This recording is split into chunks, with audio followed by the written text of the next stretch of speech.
Welcome to this edition of Diplomatic Channel. I am Amarachi Ubani. Africa is replete with vast deposits of natural resources: diamonds, salt, gold, iron, cobalt, uranium, copper, bauxite, silver, petroleum, and of course cocoa beans.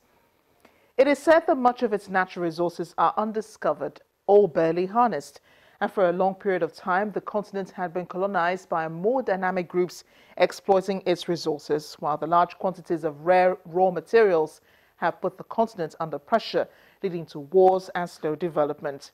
One major natural resource attributed to Africa is oil. 5 countries dominate its upstream oil production and account for 85% of its oil production. They are Nigeria, Libya, Algeria, Egypt, and Angola. Sadly, these countries at one time or the other have been conflicted over control of resources and poor political leadership. Why should a continent so rich in natural and human resources self-sabotage its development? My guest today, Dr. Emmanuel Ona, a senior lecturer of the Department of Political Science at the University of Lagos, discusses the reasons. Dr. Emmanuel Ona, thank you so much for joining us on Diplomatic Channel. Now, Nigeria is a land rich in natural resources, fairly distributed across the country. Do you think we are aware of how rich we are naturally? Well, I believe we are aware that we are rich.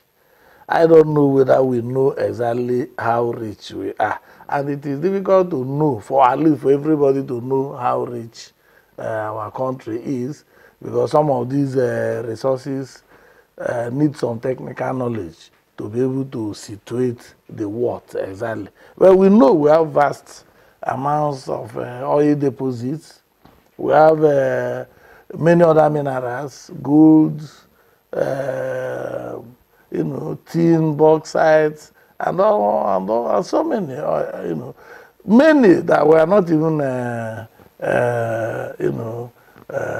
prospecting for or developing, in any way.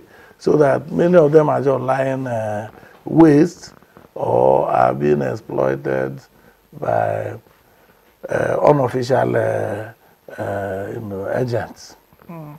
But would you want to assess Nigeria's natural resources and human endowments across the nation?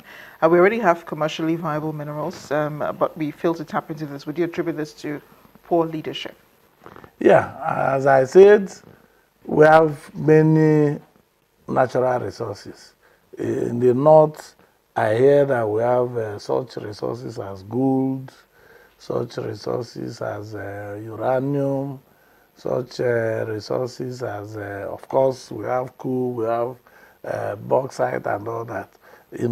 I know in the south, southeast, we have oil minerals, petroleum, gas, and all that. In the southwest, we have some other natural resources.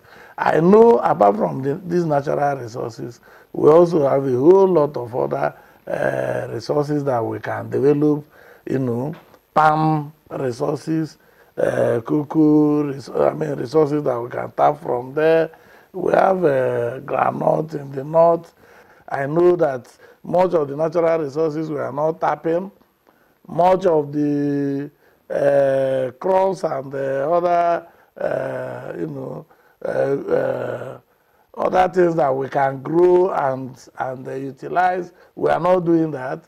Again, in the area of human resources, we are not doing much about it. I know that in India, for instance, much of Mumbai is about,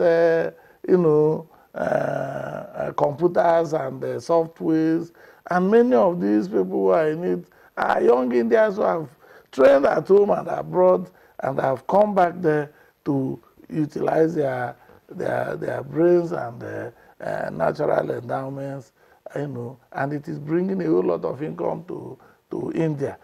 Nigerians, could do that, but we are not doing any of that. Well, one of the problems where you talk about human resources is also where to put these people, because the industry is, you would say it is replete with people who know what they're doing, who have the skills, but the thing is providing the jobs for these people, providing the opportunities for them to actually showcase their skills.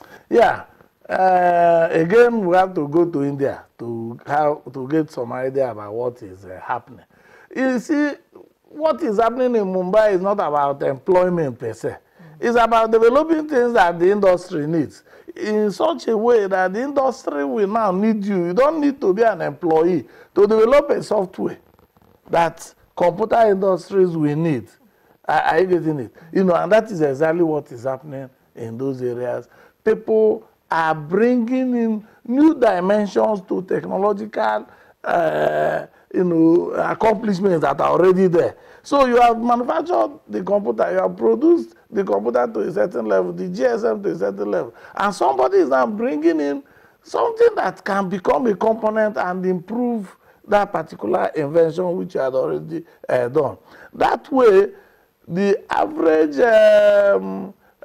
computer manufacturer will need you, because that thing that you have discovered, he can put it in his computer and the computer will become more efficient. Are you getting? And that is what we are talking about. Nigerians can use their brains if the environment is right to do all these things that the existing industry can need and utilize. When you're talking about the environment, you're talking about laws. Yeah, that is the policies, environment. Yeah. Okay. So would you say, because in some cases we do have, some of these laws, we do have these policies, but is it a problem of enforcement, or is it that people are just too lazy to go ahead and do it? Well, I think in the immediate, that is in the short run, I would say